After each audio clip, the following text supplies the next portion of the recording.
semuanya? Alhamdulillah baik, Bu. Ya, alhamdulillah. Nampaknya anak-anak ibu pada pagi hari ini sehat semua ya. Ya.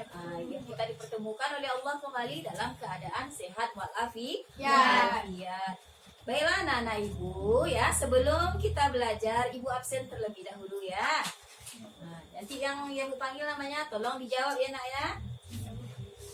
Oke. Nabila Sukmawati Hadir, Bu. hadir. Akila Putri Yasmin Hadir, Bu. hadir. Rapa Pratama Hadir, Bu. hadir. Muhammad Rofi Hadir, Bu. hadir. Agung Dwi Prasetyo Hadir, Bu. hadir. Ibnu Fajar Malik. Hadir, Bu. Alhamdulillah, nampaknya anak-anak ibu pada hari ini hadir semuanya ya. Baiklah anak-anak ibu, sebelum belajar marilah kita berdoa terlebih dahulu. Pagi ini yang akan memimpin doa tentunya anak ibu yang hadir duluan ke sekolah. Nah, siapa di antara kalian yang hadir duluan ke sekolah tadi pagi? Saya, Bu. Oh iya. Jadi hari ini yang memimpin doa sebelum belajar yaitu anak ibu yang bernama Ibnu Fajar Malik. Baiklah anak ibu yang bernama Ibnu Fajar Malik, tolong pimpin doa sebelum belajar ya. Yang lain coba angkat tangannya. Nah, Bismillahirrahmanirrahim. Rabbil zidni ilman warzuqni fahman. Amin. amin. Alhamdulillah.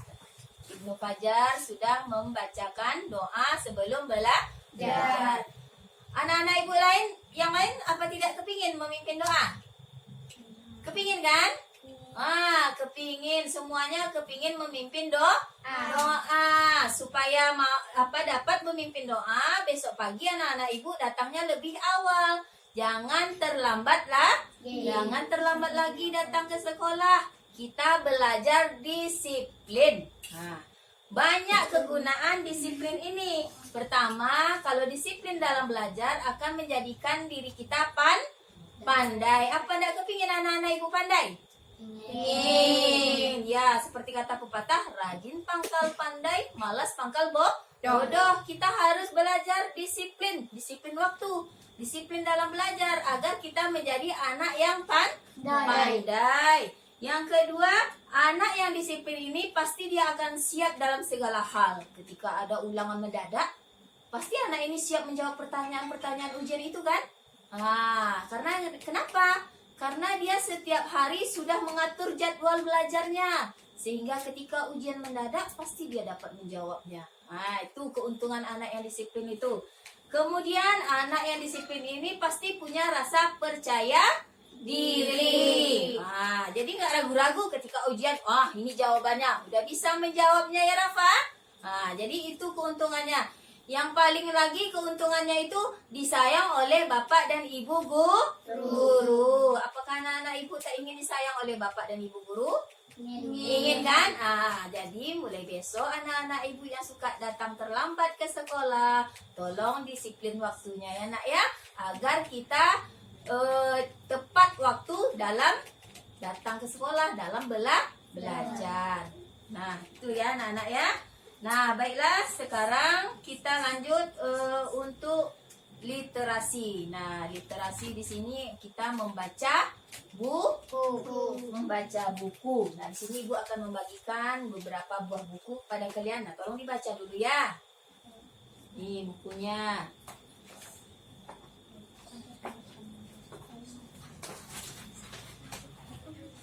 Ini lagi bukunya. Ayo dibaca dulu ya anak-anak ya bukunya. Nah baca.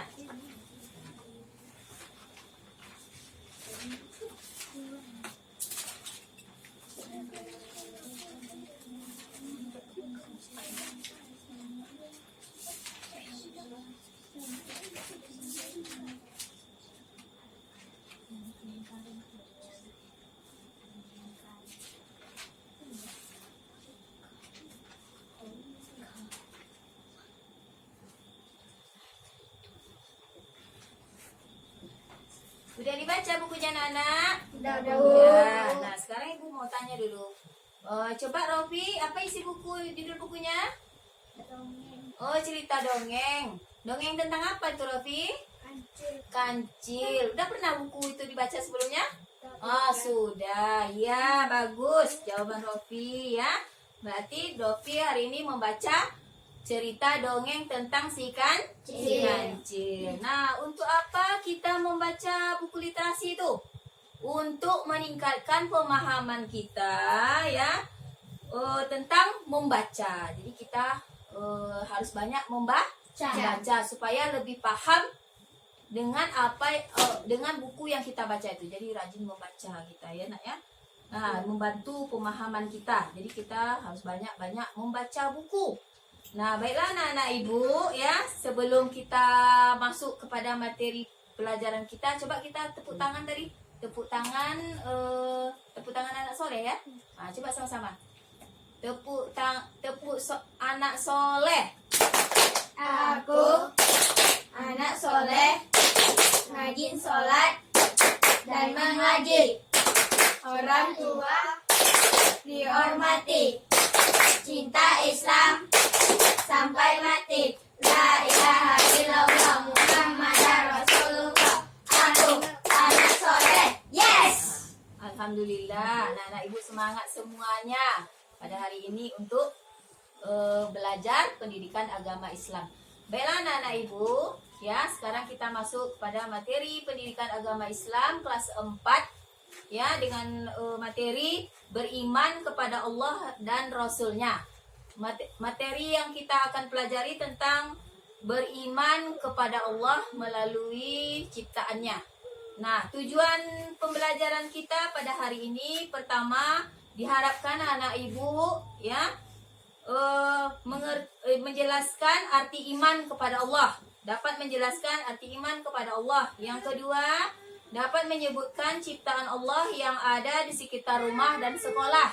Yang ketiga, dapat mengelompokkan ciptaan Allah dan buatan manusia. Yang keempat, dapat mengelompokkan makhluk ciptaan Allah yang ada di langit maupun yang ada di bumi. Dan yang kelima, menunjukkan perilaku beriman kepada Allah. Ya, baiklah anak-anak ibu ya. Sekarang coba anak-anak ibu amati. Kira-kira apa saja ciptaan Allah yang ada di sekitar rumah kalian? Ya, ibu kasih 3 kelompok ya. Ini Nabila dengan si Yasmin, kelompok 1, yang kedua Rofi dengan Rafa, yang ketiga Agung dengan Ibnu. Coba yang 3 kelompok ini coba kalian amati makhluk ciptaan Allah yang ada di sekitar rumah dan makhluk ciptaan Allah yang ada di sekitar sekolah. Coba ditulis di buku tulisnya.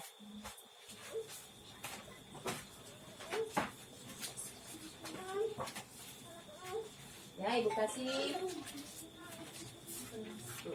15 menit. Nah, kemudian satu lagi.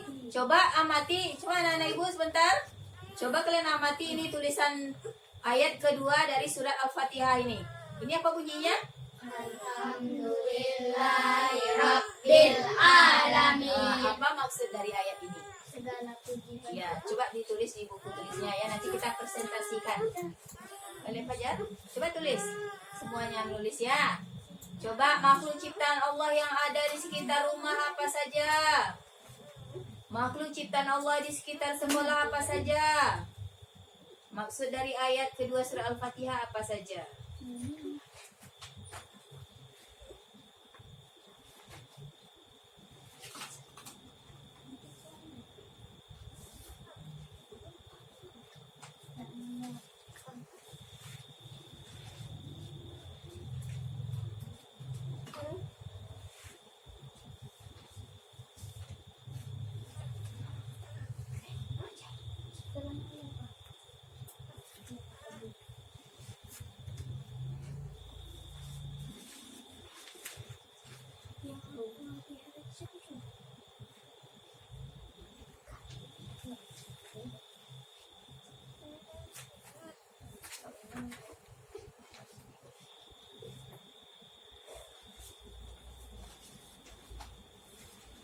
Gimana? Gak sulit kan? Nah, coba bayangkan aja apa saja makhluk ciptaan Allah yang ada di sekitar rumah kalian. Yang pernah nampak lah kan? Nah, Coba ingat-ingat. Kemudian apa saja makhluk ciptaan Allah yang ada di sekitar sekolah? Coba diingat-ingat.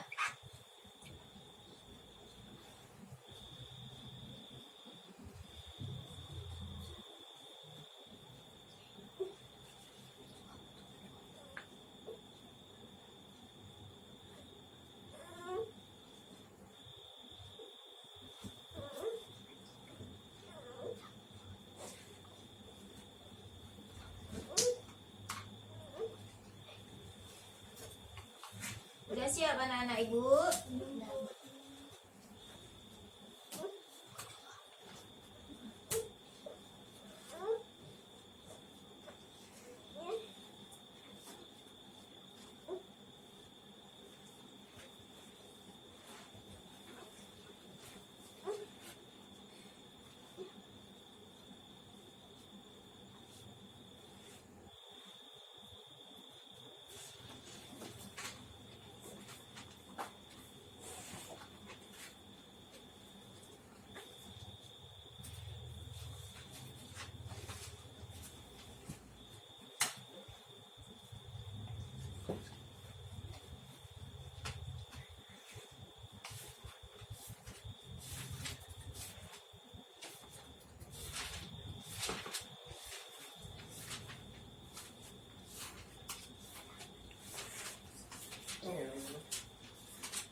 Fajar udah selesai?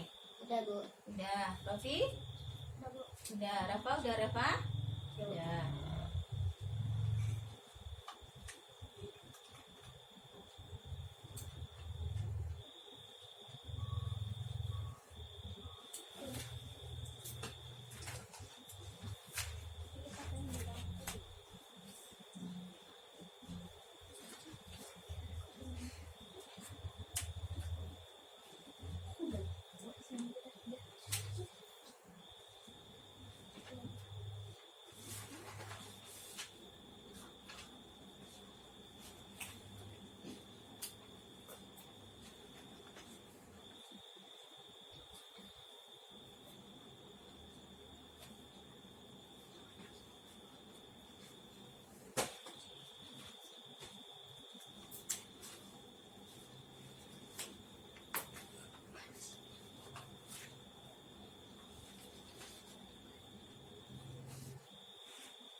Udah. Belum, Bu. Belum.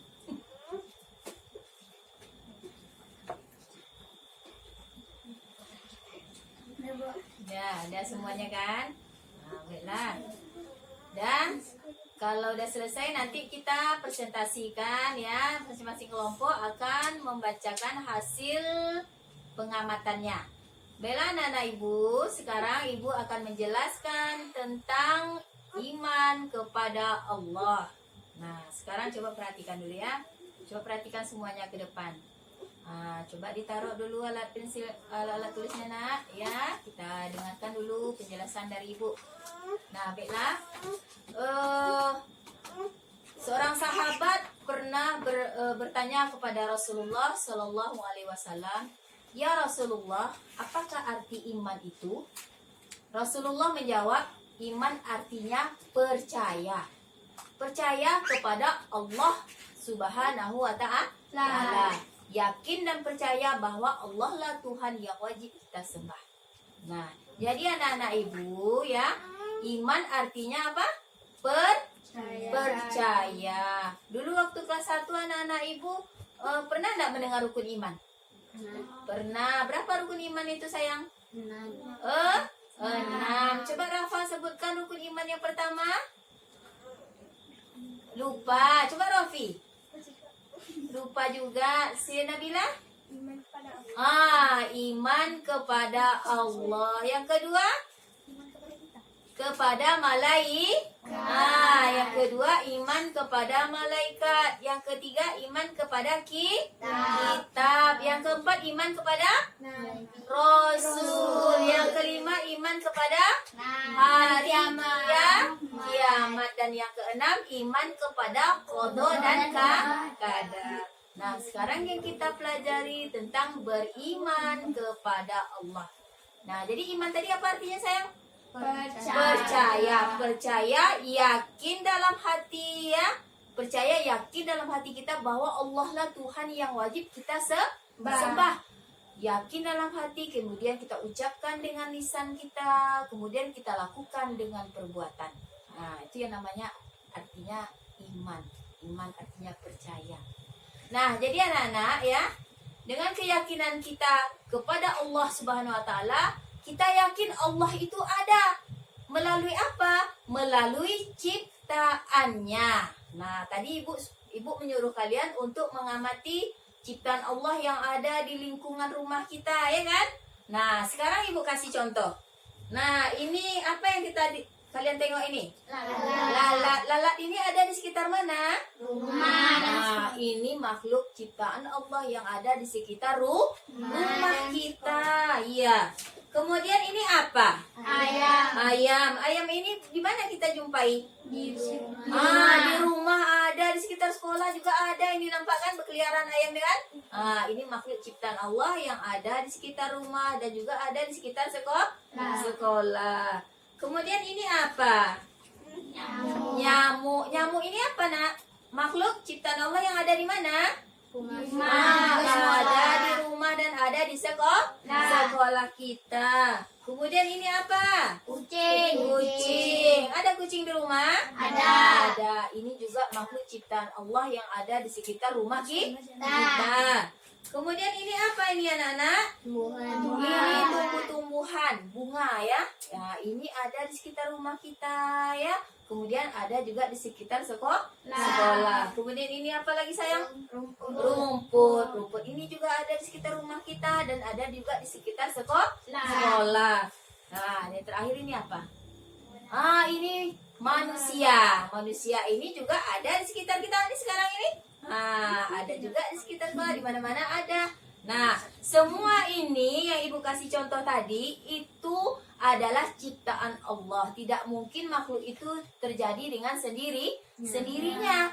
Pasti ada yang menciptakan. Siapa yang menciptakan? Allah Subhanahu wa ta'ala. Ini makhluk-makhluk ciptaan Allah yang ada di sekitar rumah kita dan ada di sekitar sekolah. Selain itu Allah juga menciptakan makhluk ciptaan Allah yang ada di langit dan ada juga yang di bumi. Nah, coba Rafa, coba ingat-ingat makhluk ciptaan Allah yang ada di langit apa saja sayang? Burung.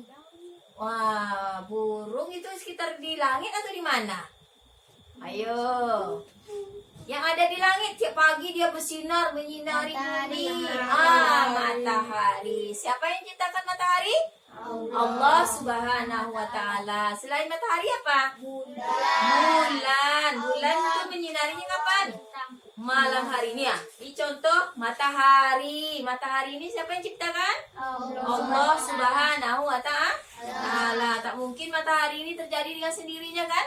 Pasti ada yang menciptakan. Selain matahari ada nih bulan. Bulan siapa yang ciptakan? Allah Subhanahu wa ta'ala. Bulan ini tidak mungkin datang sendirinya, tapi pasti ada yang menciptakan, yaitu Allah Subhanahu wa ta'ala. Selain bulan ini apa nak? Bintang. Bintang ini juga makhluk ciptaan Allah Subhanahu wa ta'ala. Selain itu juga ada planet-planet. Planet-planet ini diciptakan oleh Allah ya, dengan teraturnya, sehingga planet-planet ini berputar dengan teratur sehingga dia tidak tabrakan. Siapa yang mengaturnya itu?